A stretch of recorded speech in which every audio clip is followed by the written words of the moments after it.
সম্মানীয় দর্শক বন্ধুগণ, গতকাল মুখ্যমন্ত্রী শস্য বীমা প্রকল্পে টাকা ছাড়ার কথা ঘোষণা করেন। এরপরেই বিভিন্ন জেলায় কৃষকদের অ্যাকাউন্টে শস্য বীমা প্রকল্পে টাকা ঢোকা শুরু হয়েছে। এই ভিডিওতে আমি আপনাদের প্রমাণসহ দেখাবো কোন জেলায় কৃষকদের টাকা ঢোকা শুরু হয়েছে, পাশাপাশি কত টাকা দেওয়া হচ্ছে। সম্পূর্ণ আপডেট আপনাদের এই ভিডিওতে আমি দেব।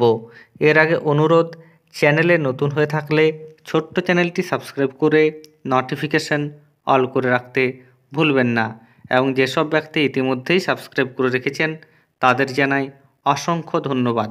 প্রথমেই জানিয়ে রাখি, শস্য বীমা প্রকল্পে টাকা ঢোকার প্রক্রিয়া শুরু হয়ে গেছে। কৃষকদের অ্যাকাউন্টে সরাসরি টাকা ঢুকছে।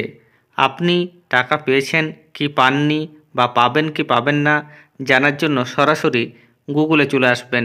গুগলে গিয়ে বাংলা শস্য বীমা লিখে সার্চ করবেন, তাহলে আপনারা সরাসরি এই পেজে উপস্থিত হয়ে যাবেন। এই পেজের একেবারে উপরে চেক ইন্স্যুরেন্স কাভারেজ বলে একটা অপশান রয়েছে। সেই চেক ইন্স্যুরেন্স কাভারেজের উপর আপনারা সরাসরি ক্লিক করবেন। ক্লিক করার পর বাঁ পাশে ভোটার আইডি কার্ড বসাবেন। এরপর ভোটার নাম্বার বসানোর পর খারিফ সিলেক্ট করবেন, 2024 সিলেক্ট করবেন, চেকে ক্লিক করবেন। চেকে ক্লিক করার সঙ্গে সঙ্গে আপনাদের সামনে সাম ইন্স্যুরেন্স দেখাবে। অনেকে ভাবছেন সাম ইন্স্যুরেন্সের সমস্ত টাকা পাবেন, তা কিন্তু নয়। এরপর আপনারা ডাউনলোড সার্টিফিকেট বলে যে অপশান রয়েছে সেখানে ক্লিক করবেন। ক্লিক করার সঙ্গে সঙ্গে এখানে আপনারা নানা রকমের তথ্য দেখতে পাবেন।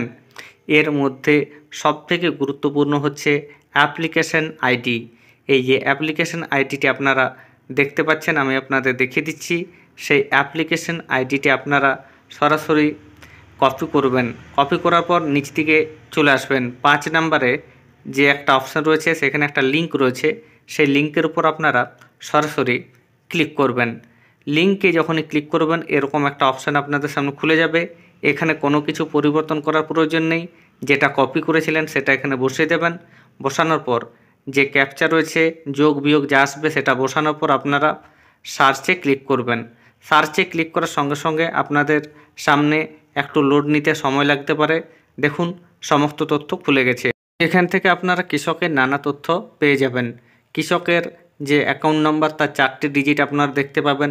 কৃষক কোন জেলা সেটা পাবেন, আইএফএসসি কোড পাবেন। এখানে দেখুন কৃষক হচ্ছে পূর্ব বর্ধমান জেলার। এরপর ডান পাশে ইউটিআরে ক্লিক করলে কত টাকা পেয়েছে সেটা আপনারা এখানে দেখতে পারবেন। দেখতে পাচ্ছেন ক্লেম অ্যামাউন্ট বলে লেখা রয়েছে, অর্থাৎ এই কৃষক টাকা পেয়েছেন। ক্লেম অ্যামাউন্টের উপরে দেখুন 8/1/2024 বলে লেখা রয়েছে, অর্থাৎ 8 তারিখ নাগাদ টাকা ঢুকেছে। আমি আপনাদের সামনে যে তথ্য তুলে ধরলাম সেটা পূর্ব বর্ধমান জেলার একজন কৃষকের, অর্থাৎ বুঝতে পারছেন পূর্ব বর্ধমান জেলায় ইতিমধ্যেই শস্য বীমা প্রকল্পে 2024 সালে খরিফ মরশুমে যাদের ফসল নষ্ট হয়েছে তাদের টাকা দেওয়া শুরু হয়েছে। এর পাশাপাশি অন্য জেলাগুলিতেও টাকা ঢুকছে বলে খবর, তবে আমার কাছে এখনও পর্যন্ত কোনো তথ্য আসেনি। আপনারা যদি আমাকে তথ্য দিয়ে সাহায্য করতে চান তাহলে স্ক্রিনের উপর যে নাম্বার দেখতে পাচ্ছেন সেই নাম্বারটিতে আপনারা হোয়াটসঅ্যাপ করে কত টাকা পেয়েছেন বা কোন জেলার বাসিন্দা যে কোনো রকমের তথ্য আপনারা দিয়ে সাহায্য করতে পারেন। এ ব্যাপারে যখনই আরও আপডেট আসবে আপনাদের সামনে আমি তুলে ধরার চেষ্টা করব। ধন্যবাদ, ভালো থাকবেন, সুস্থ থাকবেন।